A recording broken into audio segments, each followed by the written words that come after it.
Ang laki ng repolyo.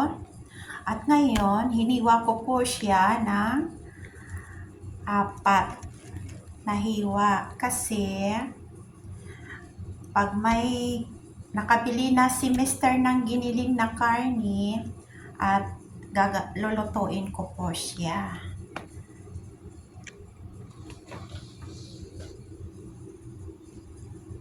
Diba? Ang laki, no? Ng repolyo.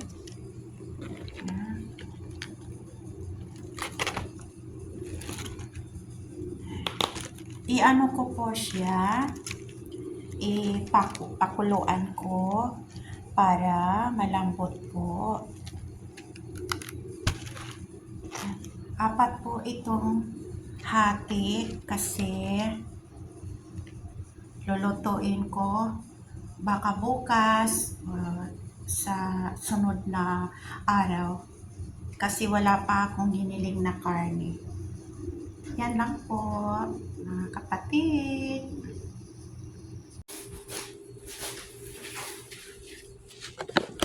Yan na po yung aking kukunti lang gagawin ko kasi kami lang pong kakain, mga anak ko at si Mr.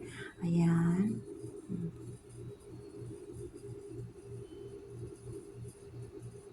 Tubig. Ayan.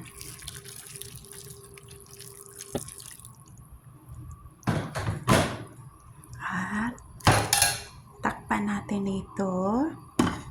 Ayan.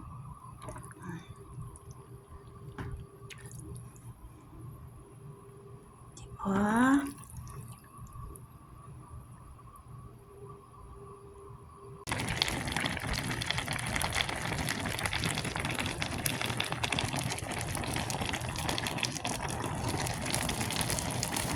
Ayan, diba? Buo-buo siya.